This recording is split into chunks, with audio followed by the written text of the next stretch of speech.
Hello, everyone. Welcome to another episode of Simply Sketchy. And today I have once more dragged with me an American from across the Atlantic, kicking and screaming from his breakfast. Hello, Dave. Hello, good morning. Welcome back, dude. It's nice to have you back. And Yeah, today we're gonna cover a subject that is very much in line with the previous one.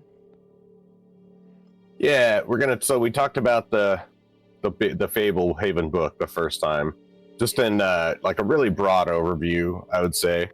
Um, we did go into some details, some specifics, but more of a broad overview. And I thought that um, the main antagonist in that story would make a good subject. Yeah, she's the villain of the antagonist of the first book, right? Yep, she's the main antagonist of the first book. And her name is Muriel. She is, as we discussed previously, there's the preserves, the magical preserves, and they have how Kendra and Seth, the kids, are there with their grandparents. Their grandparents are the caretakers of the preserve. Muriel was the first caretaker, or one of the first caretakers of the Fable Haven Preserve. And she started dabbling with dark magic, and eventually it corrupted her, and she became twisted by it, became a witch, and sided with the Demon King, and tried to help overthrow the Order. And her focus in the story of Fable Haven is she's trying to release a demon named Bahamut, who, like I said previously, is super powerful and has enough power to overthrow the treaty that binds the magical creatures to the preserve, and would allow them to kind of take over and then bleed out into the regular world. Yeah, which would be a very bad thing on all sides. Yeah. So Muriel had. So she's tied. Right, the Seth encounters her. Seth is the youngest kid. He encounters her at a shack in the woods where he's not supposed to be. He's really surprised because he didn't realize there'd be a shack there. And like I said in the previous episode, Seth thought she was like a squatter or a homeless person or whatnot. She invited Seth in for tea. She's very friendly, of course. She was friendly to Seth when she ran into him because, of course, she wants something from him. She wanted him to help untie the knots. She can grant wishes. That's one of the things that she does in the story, or is important for her in the story, is that she can grant wishes because of the power in those knots. So like I said, she sided with the demons and was going to try to help overthrow the Order. And when that failed, she was captured and bound with this rope. So she was bound to the shack in the shed, and she was bound with a rope with a bunch of knots on it. I think it started off with 7 or 9. By the time Seth runs into her, she's only got 2 left. There's only 2 left. And so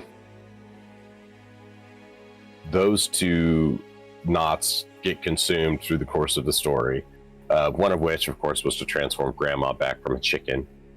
And then the other one was used, that was the one that freed her, so that she was allowed to try to free the demon. So she, once she gets freed, she goes to a place called the Forgotten Chapel, which are some ruins on the preserve, and she goes and starts the ritual to free Bahamut. And that's the crescendo of the story, is that, that's the main driving, like the main bad event in the story, is that she's trying to free this demon. Yeah. So So the main antagonist is basically a servant or an aid to the bigger bad of the main series. Basically, that's what tends to Yeah, be in the beginning of these sorts of stories, right? yeah, and then it becomes uncovered, like just the depths of the. Because at first you're just like, oh, he's a really powerful demon there, but then you realize it's like, oh, he's a powerful demon, but he's not the most powerful demon, and otherwise he wouldn't be able to be sealed on the mortal plane. He'd have to be sealed away in the demon prison. Right. And so that's when the concept of a demon prison comes up, and that the varying, like the demons are not just a one-off thing. It's that they're a prominent force in the battle of you know, in the battle of light versus dark. To be cliche, but that's kind of really what it is. So It's a solid story for a reason. yeah, it's interesting, and she's an interesting character, and the way that Seth encounters her in the woods, it's interesting, and the yeah, I keep saying the word fucking interesting. Jesus Christ. But it's The way interesting. Seth encounters it is, but the way Seth encounters her in the woods is really well done. And then even his response afterwards, because Seth normally wouldn't go tell that he was wandering in the woods, but he did mention something about like, hey, I saw somebody in the woods, and they're like, stay the fuck away from that bitch. Hmm. Your grandparents were. The So was it the satyrs that did this? Maybe we talked about those last that, episode. oh no, yeah, no, the satyrs were just they're just inhabitants of the preserve. Yeah, last episode we talked about Soren, or Doran and Newell and Doran, and they are, they're inhabitants of the preserve, much like, the fairies or the trolls or the giants, or I don't think there's a dragon on the Fable Haven preserve, but there are a few demons. Um, and of course, like many, like their power has faded over the years. Um, a lot of the demons and stuff, and so the ones that haven't, of course, have been imprisoned in the demon prison. So,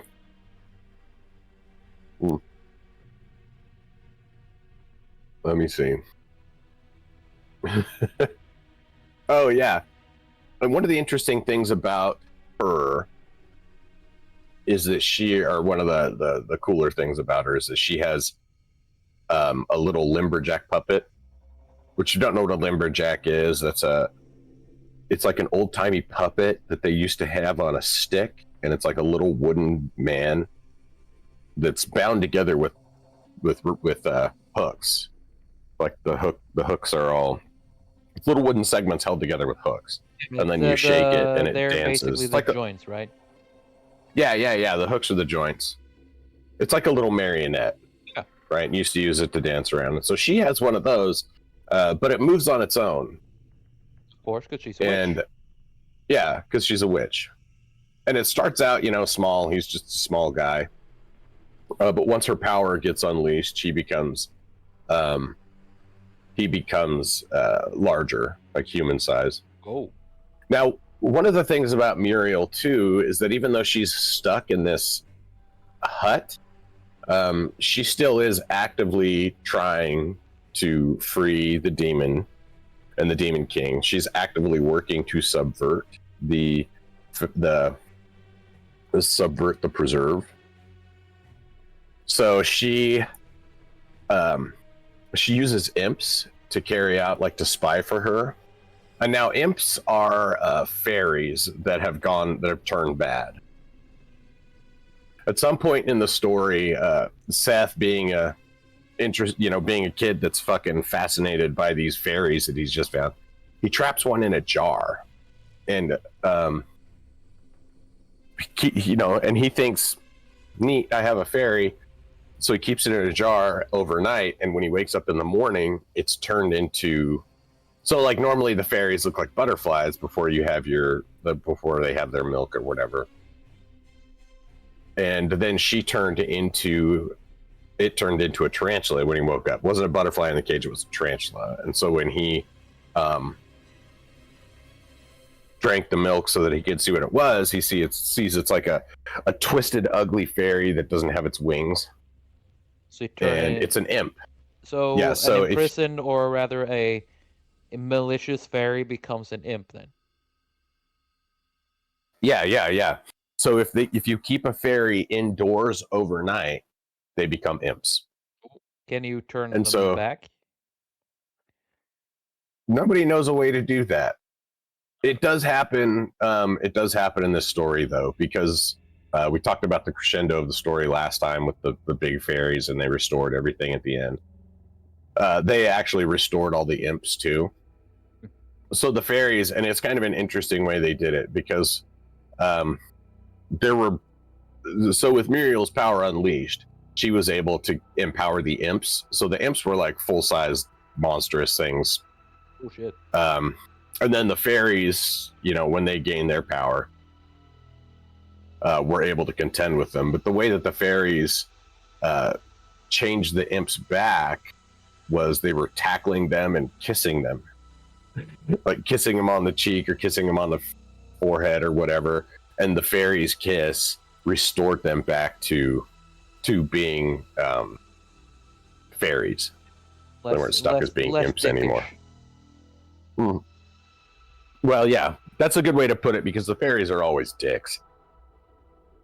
I mean, they're fairies. In that, they're fairies, exactly. Like, they're indifferent, they're petty, they have no concerns for mortal things, because they just can't even begin to relate to them.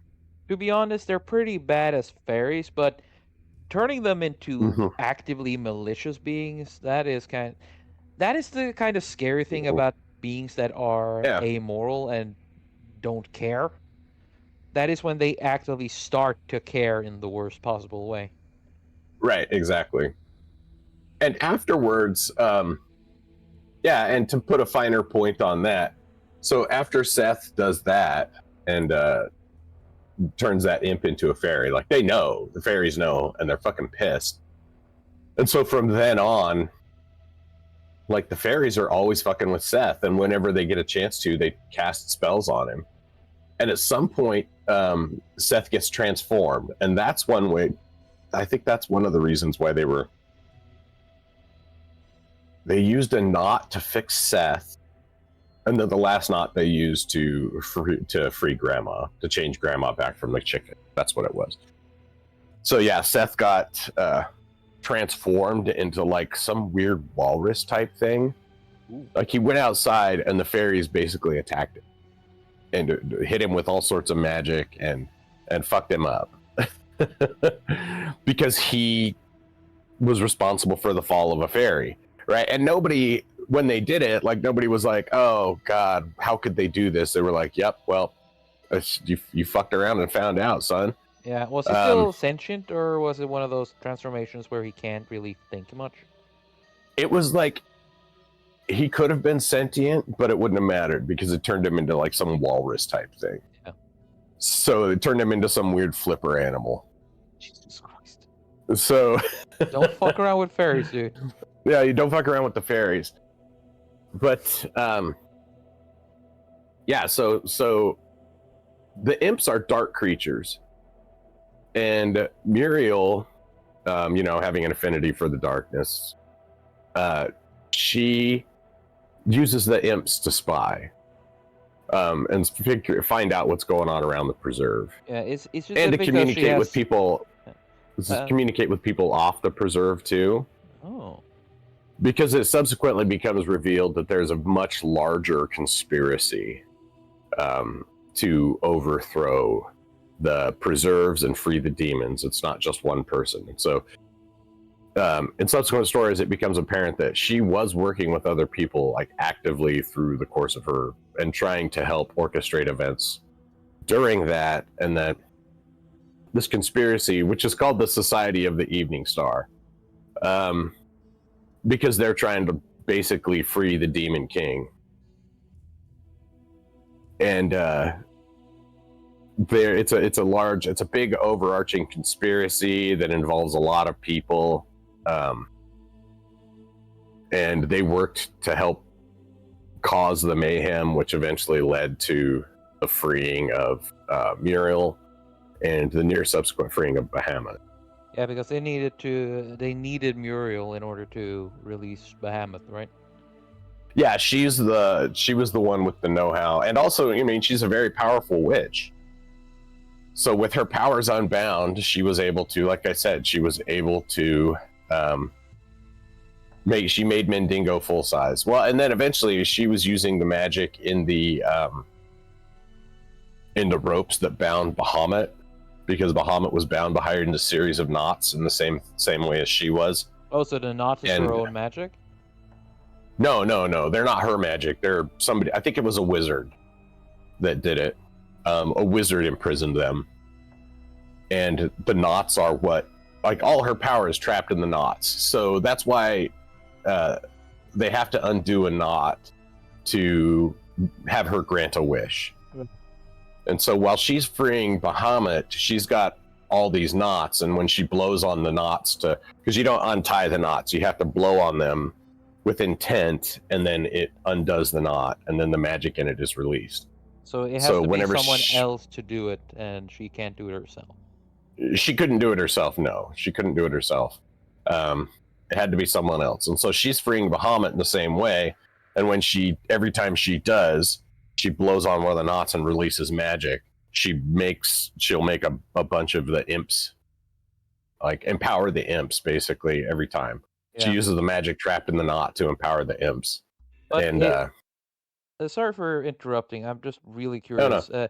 Is she subservient to Bahamut and the demons, or is it more like she is working with them because she has something to gain from it?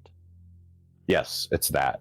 Oh. She's not like, yeah, they're not servants, but they're just trying to take advantage of and become, like, they're ingratiating themselves with the demons. Yeah.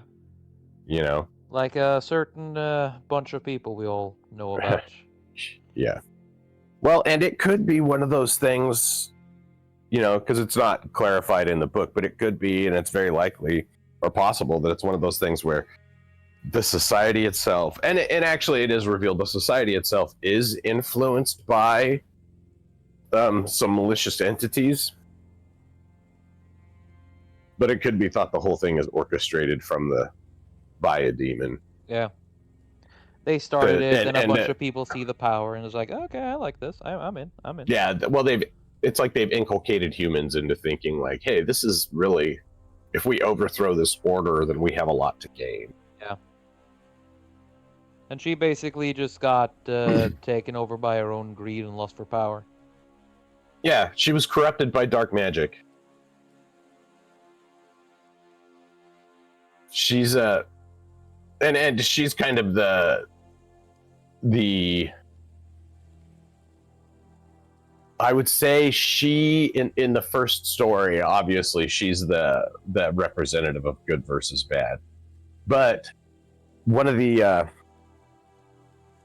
key things that I guess in the story that she does is to set the definition of the universe, in that there are evil people, and there's people whose motivations are unambiguously evil. They're not, because freeing the demons is evil. Like, it's not like there's a gray area where it's like, oh, well, you know, the demons can, you know, maybe they deserve another chance, blah blah blah. It's like, no, they're gonna murder. And again, it speaks a lot to the nature of the being, and how the being itself cannot act contrary to its nature. Like, an evil creature will always do evil shit, and any good that comes as a result from an evil creature is completely incidental, because that's not their purpose. They are evil. They can't not be evil, and everything they do is subsequently going to be evil, because it's just purely their nature. Try to stop a You scorpion know, from stinging, right? exactly. A predator is a predator down to its bones. Yes. It's not, you know, it's not, and so they can't. So she really shows she's the definition in the first story is like, hey,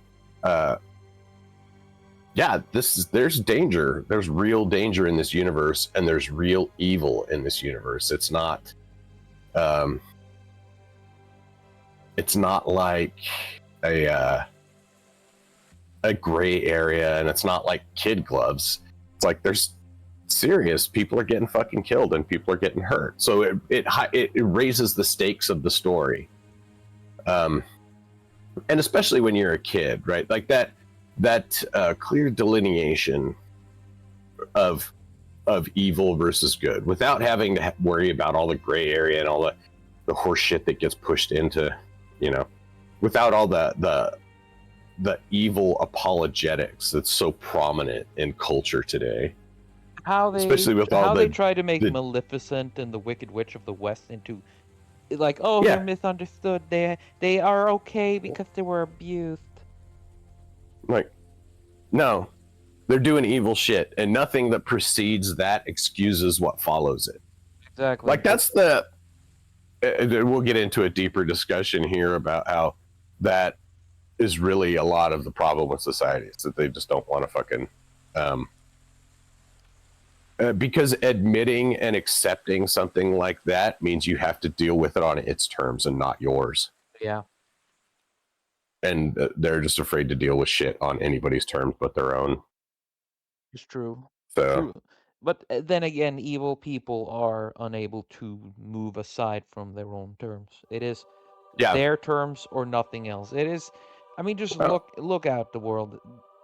Good people will always try to meet you in the middle. Bad people will refuse.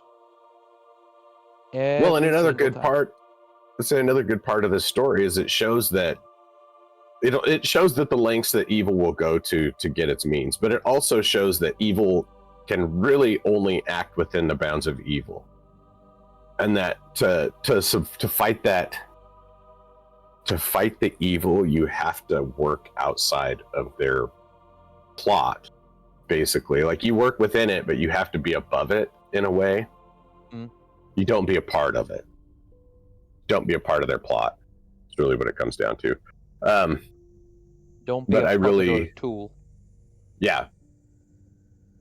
Yeah, and so she does work to raise the stakes of the story pretty significantly, right? Because at first it's just like the premise of the book sounds very child friendly, like very, very young kid friendly. Kendra and Seth are two children who get sent to spend the summer or spend a couple weeks at their grandparents' farm while their parents are out and about. While they're there, they discover that the farm is a magical preserve for magical creatures, and every day they spend their time in the forest or in the garden playing with fairies and swimming in a pond and playing with the giant caretaker golem called Hugo. Like, that sounds like a really nice, sweet little kid's book, right? Just that premise alone. That's not, because there's nothing sinister there until you start thinking about like, oh well, the fairies are just amoral beings, and the only reason they're playing with you is because hurting you would get them in trouble, one, but also they don't have anything better to do, and so it's just interesting to them, and they don't care if they hurt you.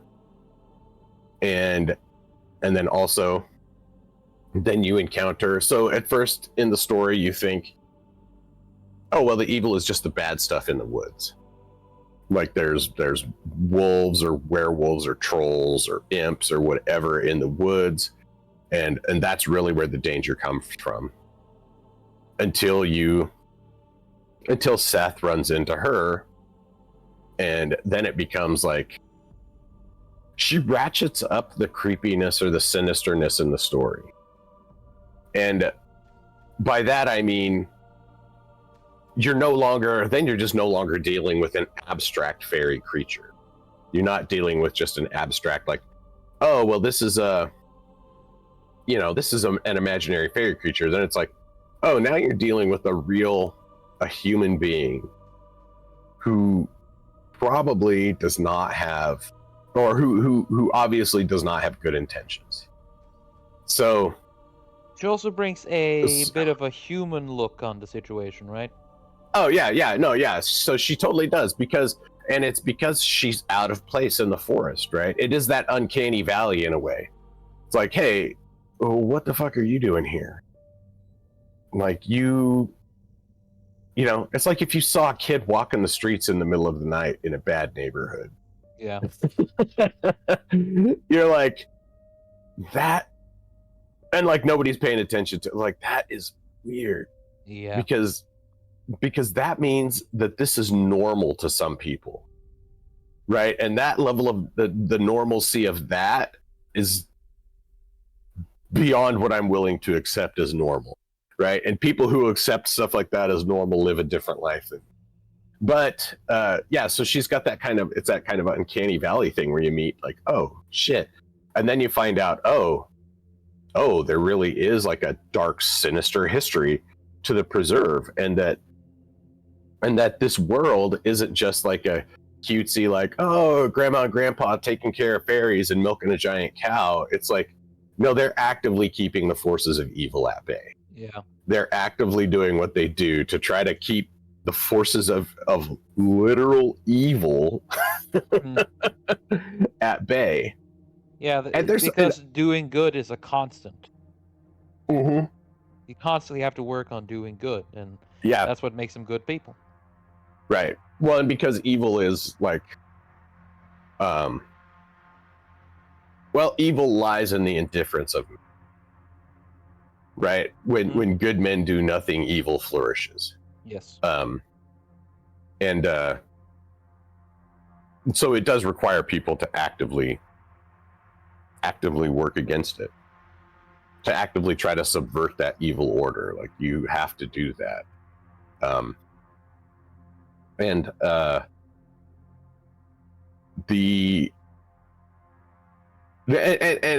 also it kind of shows in a way that these people are, some of them are good intentioned. Some of the people involved in the conspiracy are ostensibly good intentioned, in that they're trying to help free somebody. Like, they don't always necessarily see themselves as evil, but most of them. It's one of those, the road to hell. Yeah, so there is that. It does have that in there too. Like, the road to hell is paved with good intentions. I do like that. It is one of my favorite tropes, to be honest. You have it's, of course, let's be honest, I love a overt evil villain, but I want a secondary villain, the ones who are forced by the larger ones. Yeah. I like it when they have relatable motivations. Yeah. Like the guy that's a general, because he needs or the guy that's in the military, the general's military, because he's got a sick child and he needs to take care of his kid. Yep. Like, all the just following orders people, all of the orders were given or were followed with the best of intentions. Yep. So, and also I think it puts a fine point on Tolkien's quote about evil not being able to create. Evil only destroys, and it can only subvert what was presented in front of it by the order. It can only corrupt and destroy, which is it's really true. I mean, look, imps are basically fairies. There aren't anything that is overtly naturally evil, except for maybe the demons. So it's a dark-natured creature. Right, it's the difference between the light-natured creature and the dark-natured creature, as to where the light-natured creature is more or less, and again, this is the evil part, right? Like, they're indifferent to human. They have absolutely no intention of hurting humans in most regards, and if they do, they don't necessarily intend to deprive that human of its existence, but they're so indifferent to it that it just happens and they don't know any better. Oh well. like the nymphs that drown people. Yeah. Right? They think it's funny, and because they're kind of indifferent to the they're indifferent, but they're not evil, but right? their indifference is a lack of humanity and not outright maliciousness, right? Exactly. That's exactly what it is. It's a lack of humanity.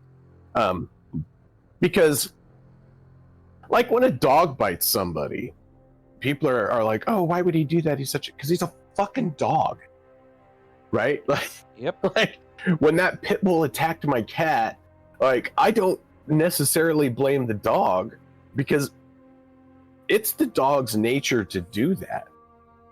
It's that dog's, like, yeah, I'm upset. Like, but it's not like, oh, that dog did something uniquely, specifically malicious towards me. It's like, no, he's a fucking dog. Yep. And he attacked a cat like dogs do. And if I get mad at the dog because of he's just following his nature, like, what the fuck is wrong with me? You know, I need a have that weird. Humans have that weird point because of that we are sentient beings or self-aware sentient beings, and that means when we do something evil, it is by choice, not because it's our nature. Or another thing considered evil is that you follow your basest desire, ignoring your own will, essentially. Yeah, giving into those intrusive thoughts. But that's true. Yeah. So anyhow, so Muriel in the story really raises the stakes of the story and introduces a level of depth to the universe, which I think is really masterfully done, personally. Like the implication that now, oh shit, someone who it was 160 years ago, so she was the caretaker almost a century and a half ago. And although she's old and decrepit, she doesn't seem like weak and frail. Like the stereotypical witch the typical witch in a story. She's old and decrepit looking, but not actually decrepit. It's just because her body is, her body's aged, but she's still very powerful. Yeah. I like that. So, yeah. Let's see. There are, deception. It is very deceiving. Yeah.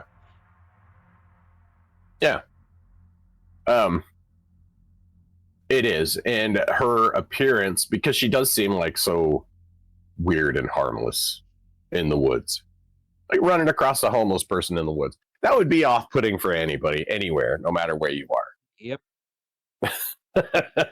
You could be the most seasoned fucking person, and that may end up, if I'm honest, like happening upon a weird person in the woods like this might be a little more intimidating than seeing a bear at a distance. Like, if I turned a corner and I saw a bear, I would be shocked and be like, oh shit, be careful and get the fuck out of here. If I turned a corner and saw a weird old lady in a hut chewing on a fucking knot, and she's like, oh hey dearie, I would be like, nope. You're here for a reason. I don't want to continue this conversation. Right. It's just like the monkeys getting loose in North Carolina now. It's like, wait a minute, I've seen this movie. Yes. It was called Outbreak. I'm not sticking around. Also, aren't those all carriers of herpes? Yeah, we talked about that on the podcast the other day. Jesus. Yeah, all the macaques have, like, a lot of them. I don't know if it's all of them, but I wouldn't be surprised. Yeah. They give the macaques herpes, leaving the lab to discourage researchers from trying to breed a new strain of HIV or AIDS. Oh my god. It's kind of like when they put dye packs in a bank robber's loot. Oh my god. They're like, all right, which one of you motherfuckers has herpes in here now? Walk into the research lab. Oh boy, that is God. messed up but funny. Oh, it's terrible. Jeffrey, All right. All right. why did you touch the monkey? All right, everybody, dicks out. We're looking for sores. I knew it, James. You were the one. Or the guy who's just super friendly with the monkeys all the time comes in and he's got this super gnarly cold sore. Like, Oh. Steve, what the fuck have you been doing? I don't know. Oh God. Oh fucking hell. So, yeah. Well, dude, as yeah. evil as Muriel is, at least she doesn't do that. That is a different kind Yeah, of no. evil. That's a different kind of evil. Yeah. This is coming along great, dude. This looks really awesome. Thanks. I'm having a lot of fun doing these. It's as much as I love Elden Ring, it's nice to change of pace.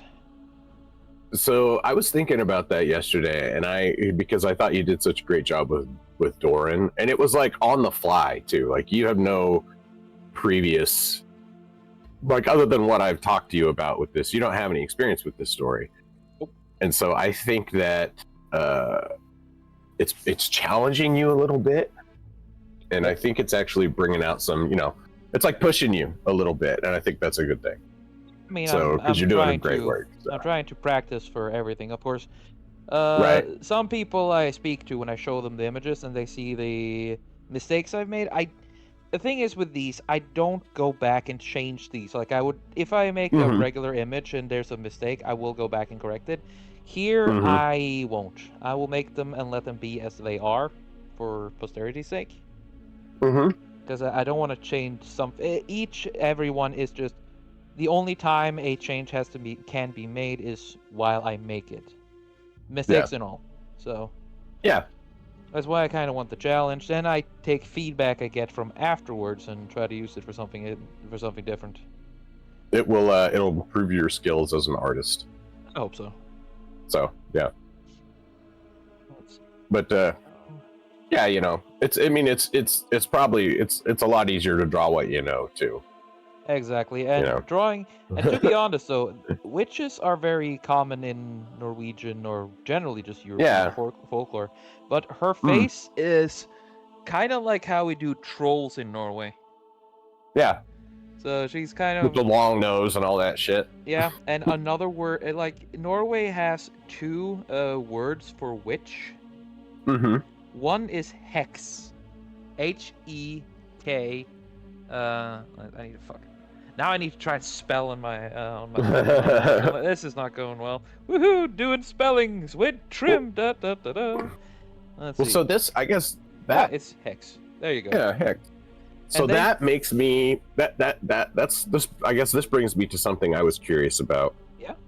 Because I don't know that much about Norwegian mythology for stuff like this. So, and I know you guys have a rich like mythology around Fae and stuff like that. And so, could you tell me a little more about that now? Oh, sure. It is trolls are very essentially after the age of Vikings, when Christianity became its own thing. Ettins and such started becoming more like troll, and we call them. The word Nisse, before it became Santa Claus, it used to mean Nisse is one of the words for Fae. Like how Swedes have the word tomte. Okay. So a tomte is a Nisse. And Nisse was essentially a general term for Fae. It could be anything from that little gnome in your farm, that malformed being hiding in the bushes during night. That actually was just your neighbor looking for a fright. And then you have witches, which are called hex, but there's also another name for them, trollkvinne. And another word for wizard is trollmann. So trollmann, trollkvinne, and they are essentially witches and wizards. And they have the troll because you have trolldom, which is essentially the word of magic. Oh, that makes sense. Yep. I kind of like it. It's Yeah, it very much a outworldy thing, you could say, with how the magic used to work. It was a lot. right. Most stories is travelers wandering the woods. Not much happens in cities. Essentially, it's out walking, wandering, going from one place to another. Because Norway is essentially just valleys and mountains, so you always had to cross those to get where you were going. Right. And it's But you usually can't do it where there's a bunch of witnesses either. exactly, and So, it's in crossings where you meet them, and uh, you also have the devil who was called Fanden, which is mhm. where the word fan, which is the Norwegian word for fuck, comes from. Huh, So, that's funny. yep, it is. It's I don't know all the details. I kind of this is all just taken right from what I can remember, of course. So I might be mistaken on some of it, but yeah, this would definitely be a hex, and Yeah, she would. Yeah, it is the classic evil witch, essentially. Malicious. She'd be out to trick you, throw curses on you, or try to steal something from you. Though yeah, in that's a some, very good. yeah, So it's a perfect description. yeah, and most Fae are beings you can work with, like the trolls, Nissa. They can Hmm. not trolls. I mean, the gnomes and other fairies. You could work with them as long as you treated them nicely. But you had most types of witches and almost every type of troll were these overtly malicious beings. Hmm. They would steal your children. They would harm your loved ones whenever they got the chance. They were the worst of the worst, which is why the hero always defeats them in the end. He takes them out and makes sure that they can't be stopped, or make sure that they Right. can't hurt anyone. Let's see. Sorry, I'm trying Yeah, to. that's and that always makes me curious about because so many maladies in the old world were attributed to fairies or myths or something. I mean, we have access to those myths now. Yeah. And I think I've mentioned this before is that like those myths about um, babies disappearing or Yep. about kids getting stolen, stuff like that. My, Yeah, my sure. theory on With that shit. and also malformed children being changelings. Oh yeah, yeah. So when they're like, oh, it's a malformed child, he was born deformed and he transformed and flew away or Yeah. something like that, right? Well, it's far more likely that they're like, oh my god, he's so deformed, we can't, and so they just killed the baby and disposed of it. Yeah. And they're like, oh, Or where's your baby? He's like, oh, he turned into a changeling and flew away, you know, in and Norway, or actually, it wasn't the.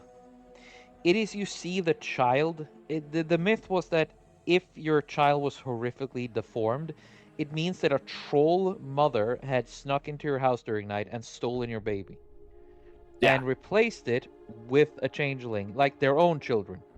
mm-hmm. So it was during those times that that's why they would leave the troll out, the troll's child out, so the mother could just go pick them up. Yeah, so they would basically leave the child out to die. Yeah, in hopes that their Is their what they're quote doing. unquote real child would reappear, but Yeah, it never really did. yeah. See, a lot of old fables, and we look back on them now with a lot of romanticism. But I bet if you got down to the reality of where those came from, it's probably some really dark shit behind them. Oh yeah, Like especially things like Krampus, or Baba Yaga, stuff like that. Like, yeah. oh, Though Baba Yaga is also one of those. It depends on the setting in the story, because Baba Yaga could be malicious, but she was also neutral, indifferent. yeah, indifferent. As long as you didn't step over her or insult her, that's the thing about like folklore creatures, and instead of mythological, Mm-hmm. or rather with mythological as well, they are powerful And with power comes an ego, which you have to be careful about. And Right. many of the witchers, for example, they would be willing to sell you their services, do favors, but you would have to sacrifice something. And in many stories, it would be something they would consider to be inconsequential at that moment. But Mm-hmm. later it would turn out to be something that was pretty core to who they were. So, like, they would give up some the quirk they were annoyed of or something they didn't believe was necessary, and years later they would come to the conclusion that that was actually pretty necessary. Or they would make like a Faustian bargain where something would come for Mm-hmm. them later. And the hero stories that he always manages to like outsmart the evil force and get away with it, Right. or he just gets captured because this is not a hero story. This is a warning to kids about not being douchebags. Yeah, that's really what the most of those stories are about. Like, I think a lot of old myths and fairy tales, especially about evil creatures, were just there to scare kids. Yep. They were just there to make sure your fucking kids behave. Yep. You know, starving children in Africa don't really exist. It's just a boogeyman that parents say to make their kids eat their food. uh, Oh God. the thing is, Well, if only starving that were the kids in case. Africa doesn't work unless your kid starts to have a sense of the world in truth. Because, when you say that, it mean be happy for what you have, right? Well, Oh yeah, kids immediately start thinking, yeah, but we can solve that by giving this shit, giving them this shit. right. That's like I think Ryan Long's latest comedy special. He has something about that, like the starving kids in Africa. He's like, those kids in Africa, you know what their favorite thing is? When you clean your plate. They hate it when you don't eat all your food. Yes. and, Oh, it's and then he goes on to say, that's like you're going on to say, in honor of homelessness, I'm making sure I use every single room in my house for something. yes. I'm not gonna. Oh, it is. Be happy. It could just be It's better to hilarious. be happy with what you have. And Yeah. nowadays, my generation or those before me, essentially, Uh-huh. they used it a lot. And now my generation essentially uses it as a joke we say to each other when the kid is being a bit of an annoying prick by the table. Oh yeah. Remember Oh the dude. kids in Africa. Everybody It's laughs, and then we force the kid to eat it anyway. yeah, right. It is funny how that shit happens. Like it just changes from generation to generation to become a joke, Yeah. over time. Well, and it's because it started out seriously to these people. Like who knows? Maybe there was a weird witch named Baba Yaga back in the day, and she killed people and cooked them and whatnot. Well, Maybe there was, but cannibalism then was a lot more prominent than you give it. yeah, well, but then she falls into like legend, Yep. right? Without actually people realizing, like, oh shit, like there really was a dude named Krampus that put on fucking goat horns and stole children And beat them with sticks. and beat them with sticks. It could be something like that, or it could just be the parents lying to fucking avoid the fact that they slapped their kid for being a little too mouthy and he didn't wake up afterwards. Yeah. It's Either or, but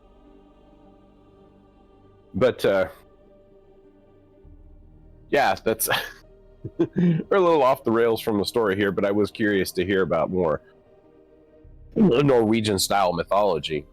yeah. It's not that easy to describe. I'd say it has a lot of similarities with English because it is it has a lot in common with that which is English, you could say, the classical Mm-hmm. English way of doing things. Right. That's I know it's a Well, yeah. it's a weird way to describe it, but still. Right. Well, as an American, we don't have that long-standing culture kind of thing. You know what I mean? So we do have mythology in a sense, but we don't have the richness of mythology that comes from the centuries of civilization and culture that come from Europe, Yeah. right? But European nations, yeah, but it's Western also nations, that European. you still have a lot of myths. You don't need like an ageless society has been around for thousands of years. All you Right, need is just a place for it to grow, for it to manifest something. right.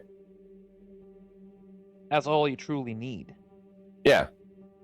So, Well, and that, there are like the mythology, the American centric mythology that we have that's lasted the longest is the native. It's the Native American mythology, of course, because they were the longest ones to be here. And mythology oftentimes revolves or includes the land you live in, yes. right? It has to include that, and not just the like the hill, but the specific hills and mountains. Yes. Not just hills and mountains in general. It's the specifics. So because the specifics make it more believable, really. Exactly. So, but I do like the fantasy setting, and I do like I think it's interesting when, like, the Harry Potter books, right? So they're taking this like behind the scenes magical thing and putting it in the modern world. Yep. And exploring how those things relate to the modern world more. Now, I think Fable Haven does more interaction with the modern world. It's not all, because like Harry Potter has that whole it lives in the wizarding world, right? It's a But there's world not that is necessarily, it's connected to ours, but it's in the end. it's a parallel society. Yes. It's an entirely parallel and hidden society, and that's not what this is per se. Like there are, there's the secret society, but they don't exist just in a world of magic, because magic and all that stuff always coincides with the real world here. There's no separation between the real world and the preserves are a little different, but the preserves themselves still exist within the real world. They're all in real world places. Yeah. And there's preserves in, like, one of the preserves they end up going to is in the Middle East, and it has genies and stuff, or it has jinn and stuff like that there. It has more Middle Eastern type mythology stuff, and so which makes sense, right? Like, if you're gonna have a preserve in there, it's just like when you have a preserve in, like, they have a preserve in New Mexico, and it is that's where the zombies are, but it's also a lot of native spirits there. Yeah. Right. Because there's this native creature, the chupacabra, right? Chupacabra's it's kind of native, but it's more like that's a Mexico thing too. That's not necessarily an American thing. Like south, near south of the border. Oh, okay. Yeah. Nobody around here worries about chupacabras. Around here, it's Bigfoot. Bigfoot, Yeti, Sasquatches. Norway, we have big ass trolls. That is. Here's another thing. You know how some mountain ranges or something suddenly has a shape that becomes weirdly humanized, right? Yes. Suddenly we see it and we see a face in it, and boom, it gets its own mythological story right there. And that is a lot of mountains in Norway. That's where the myth of trolls turning to stone comes from. Oh, that makes perfect sense. Yes, because a lot of mountains in Norway have this like face looking. They kind of look like faces from certain angles. Right. Well, humans have a propensity to do that, right? You try to find patterns where there aren't any. Yeah, try to find. They're trying to find human where there isn't any humanity.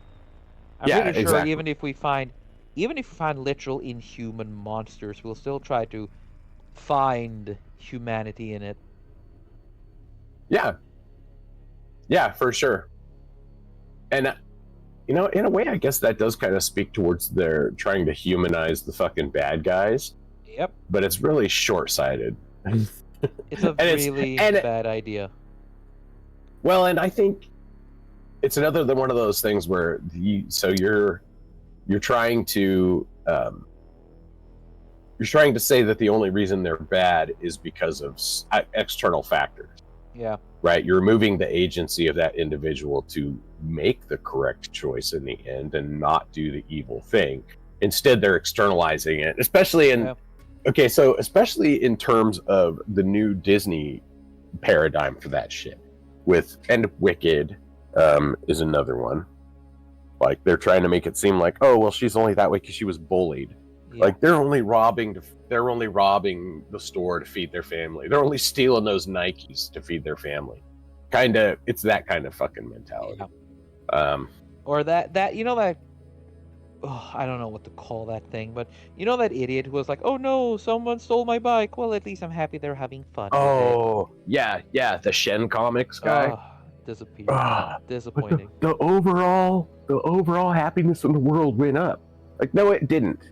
It did not, because your loss of that property is greater than the loss you feel for that property is greater than the enjoyment they get from stealing. Yeah, that every stolen bike you'll find in Trondheim is in the bottom of the river. They have fun with it, they wreck it, then they throw it away. Yep. Yeah, and the kids around here used to be really bad for that. But now all the bikes that were unlocked and all that stuff, they've just been so trashed and shit that they just get thrown in the dumpster eventually or donated. Yep. But yeah, if you don't lock your bike around here, you're just asking for it to be, which, I guess the fall of high trust society, essentially. Yeah, I won't go into much detail on it, but I will say one aspect of it is the lack of understanding of ownership. That's one of the parts, especially around here, because they're not American. They're literally Africans. Yep. And if there's something that needs to be used in a society that is where everything is incredibly scarce, if there's a resource available, people are going to use it. And if somebody's not using it, it must be because they don't need it. And so if you need it and there's a resource there, you use it. Yep. So I'm going to take that bike. I'm going to take that bike because I need to get somewhere, and that bike is there and nobody's using it. So I'm going to take that bike. But it's also speaks of a mentality where it's like me above everyone else, because it is incredibly selfish minds that see something that belongs to someone else and think, yeah, but I need that for me. It's not, but I mean, it is selfish, but it's also, again, it's like the Fae, it's indifference towards the feelings of others. Yeah, it is. And the Fae don't, again, we'll bring it on home, because the fairies it's their nature and they can't help it. They don't understand any better. They've never been forced to live any differently. No. And I don't think they which is where change if they had the choice either. Right.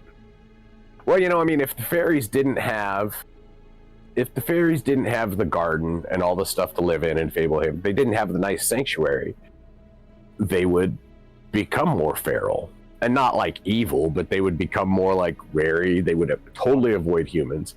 They would, if they saw humans, they would attack them in self-defense. Yep. Which is it's not evil. It's an act of self-preservation, and it's their nature. Yes.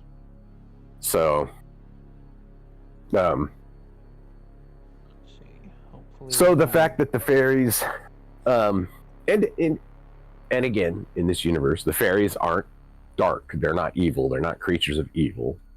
They're creatures of light. They're good creatures. The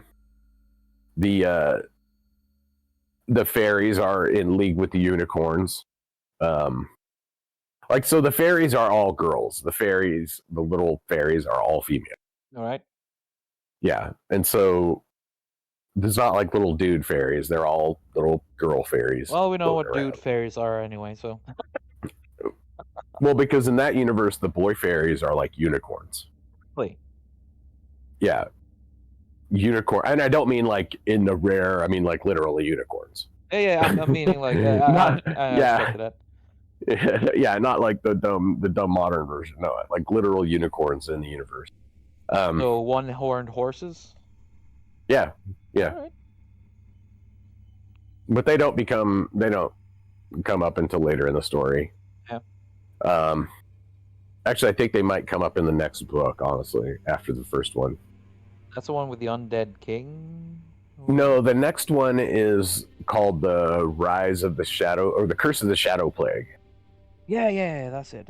You Yeah, and so Muriel, once she's been resealed, but she was not the only person. It's found out later that there was traders on the farm that actually helped her, right? And like I said earlier, there's the Society of the Evening Star, and she has the imps, and so the imps can communicate. Like, people can't come on the preserve without permission. You have to have permission. You really have to have your name written into a special logbook that allows you to come into the preserve. And but otherwise, like, basically she's got guys going to the edge of the preserve and talking to dudes through the fence, which is hard to do because the distractor spells and all this stuff, but that's kind of how they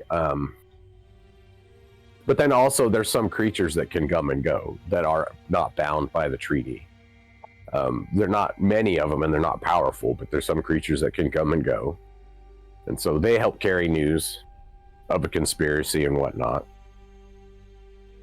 So, so they find out that there was a traitor, and they, that person, oh, shit, okay. I remember now. So there is a jail in the house. That's another thing. There's a jail in the basement. It's a dungeon. And the dungeon holds a bunch of different things. There's like a wing of the dungeon where they keep all like the really horrifying undead. And like some things like the like wraiths and wights, a lot of undead exude an aura of fear, and so do evil creatures. They, like demons and stuff, they exude an aura of fear that is overpowering. And so many people, when they're in the presence of and some supernatural creatures, are so overcome with fear that they can't do anything about it. It works as an explanation of why you are afraid of the dark and going into those small areas. Yeah, exactly. And so, like, there's a wing of the dungeon that just holds those people, and nobody can go into it unless they can resist the supernatural fear. There is a box in the dungeon that there's a box in the dungeon. It's like a coffin, but it's a jail, right? You put one person in there, and you can't take that person out unless you put another person in there. It's the only way to take that person out is to put another person in there. And so they end up taking someone off the preserve from that box, and it's not clear who it is, because they don't say who it is out front. But that person is instrumental in helping to unleash a plague on the preserve.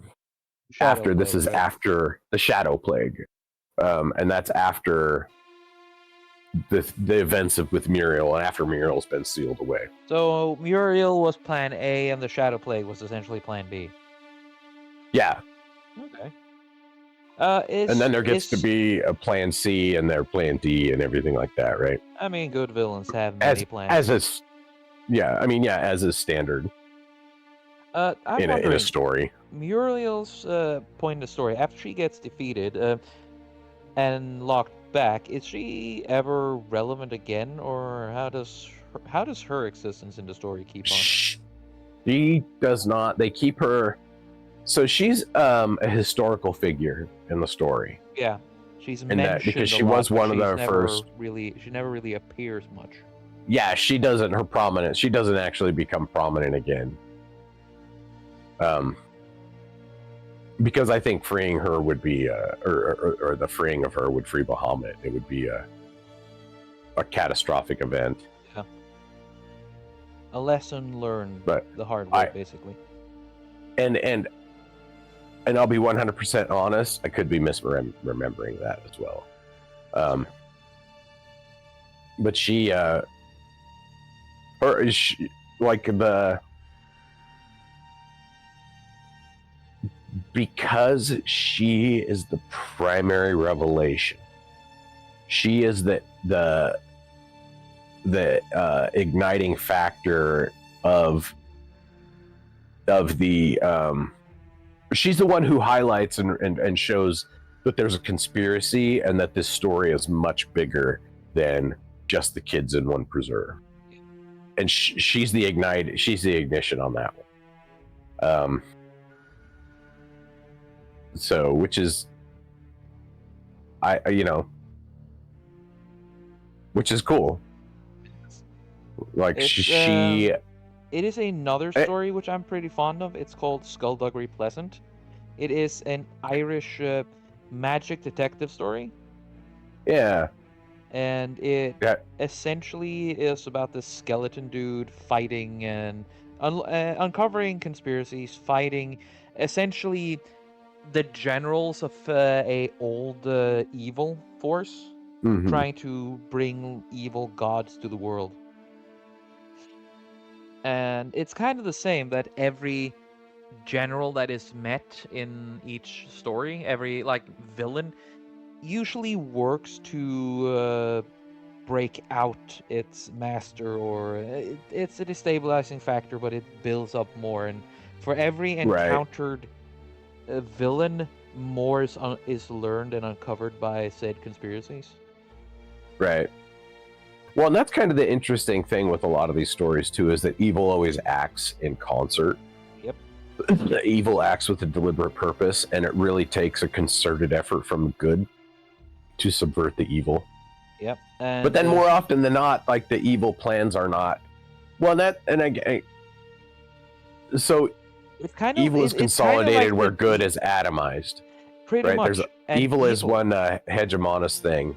Yeah. And then the good is like, because it's up to each individual person to do good. Yeah. But it's also a thing, you know, how evil always, while they always work together grudgingly, it is always grudgingly. They don't have any loyalty towards each other. They work together because it's the most beneficial thing. They have overlapping interests. Yeah, they don't have any true loyalties of friendship, because as soon as it is a trope, but it's a trope because it is so real. Two people who are incredibly selfish and evil will always look out for themselves first. So when you meet evil characters who genuinely care for one another, that is usually a shock that makes them more dangerous than others. Yeah. Yeah. Yeah, this turned out really well, dude. Thank you. Man, I can't wait to dive into the Dresden Files, though. A little bit more preparation for that, though. Yeah, there are that's going to be a thing. Lesser characters in, like, when we start, I definitely want to cover the Red Court with you or Discord, or if Bessic, if you want. Oh yeah.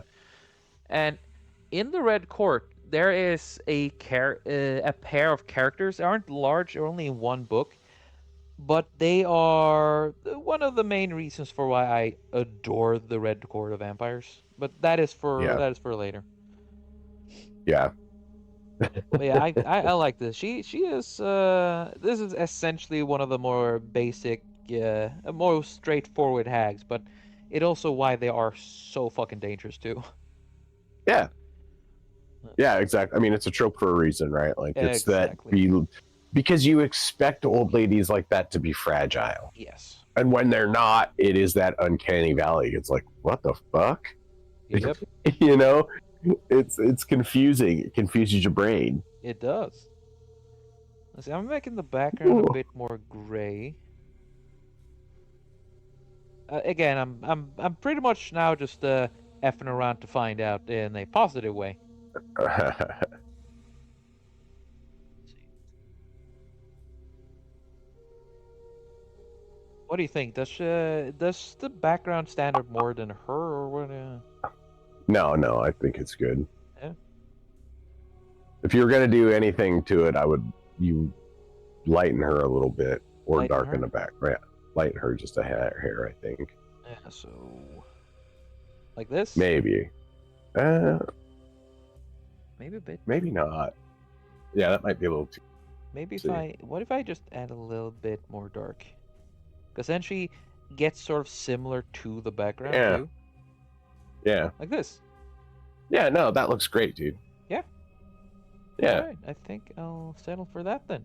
This is Muriel. Does she have a title? Is it just Muriel the Witch? She's Muriel the Witch. Yeah. Man, I had fun. This was Muriel good fun. Taggert is her. Muriel Taggert is her last name, but she's Muriel the Witch. Yeah. Yeah. Because she probably abandoned her name when she delved into darker deeds. Yep. And it was 13 knots. Yeah, 13 knots. I just looked at the wiki. 13 knots. Okay, sorry. Keep going. So, but they're down to the last two when they find her. Doesn't matter. She only had two when they find her. Yeah.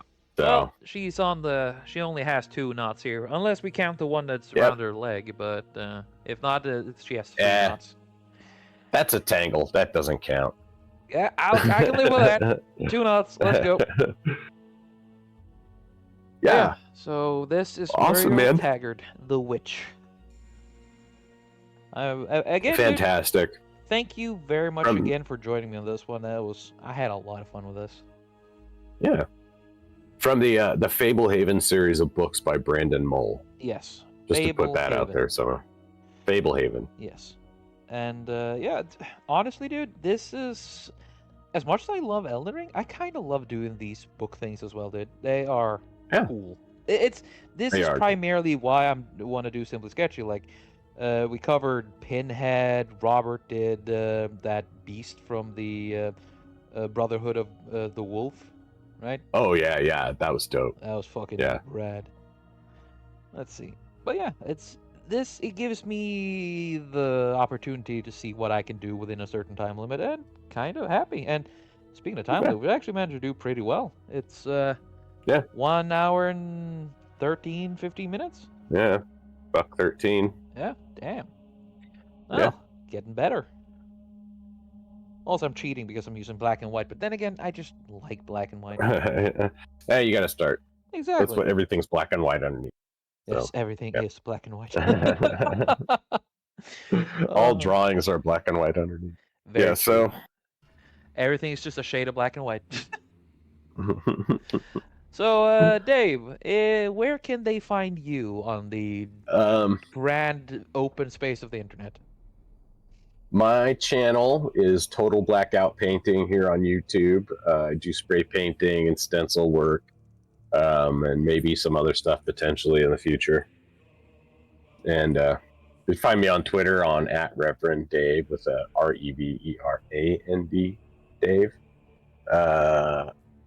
And then of course find us on Sultans Saturday. Every Saturday morning, evening, and afternoon, depending on where you're at. Yeah, and we tend to stay for a long time too because we like to ramble. Yeah. And well, definitely give Dave a look. Subscribe to him on YouTube. He does some magic stuff with spray paint, dude. Like, goes from a piece of paper to look into the deeper, darkest voids. It is metal. Scary, too. Thanks, man. I appreciate it, dude. You're welcome, dude. Also, I would like to extend my thanks to Robert Renato for letting us use your music for this for these videos. I really appreciate it. He makes great music. Uh, Started off with Warhammer, but now he leans more into his own stuff as well as into the whole creepier things, which is kind of funny Thanks. because Robert is one of the people I know who is obsessed with cute things. But his music goes into like dark, deep existential horror. It is pretty funny. You know that picture of the golden retriever beside the werewolf doll? Yeah, yeah. Yeah, that is basically Yeah. Robert. The retriever is Robert himself, while the werewolf is his musical his music theme. It is wonderful. He's a good guy. Oh, yeah. And he does great work. Yeah. So Also, yeah. a thanks to my good friend Besic for taking the time to edit all of this. Like, holy crap, the immense patience on that man should not be understated. Thank you. Also, I need to... I want to make it up a bit because I kind of forgot to mention the last time. Hopefully he doesn't do anything untowards, but hey. Sorry, dude. Again, thank you very much for letting me use your work and your abilities. And also, Dave, thank you very much for letting me use some of your time. Yeah, man. My pleasure. Yeah. And also a thank you to everyone watching. Thank you if you drop by, if you like what you see. You can find down in the description below, you can find my Twitter, my Discord, Twitter or the Sultan's Discord where you can find me. If you want to hire me for your own commissions, I'm always open. Just reach out. I also have a Ko-Fi if you just want to do it more streamlined. If you also want a picture of my drawings on like a t-shirt or a coffee mug, you'll find that down in the description as well. And with that, I will close down today's Simply Sketchy. Again, thank you everyone for watching. Thank you, Dave, for dropping by. I look forward to next time. All right. And Shadowley, folks. Goodbye. Goodbye, everyone. Bye-bye.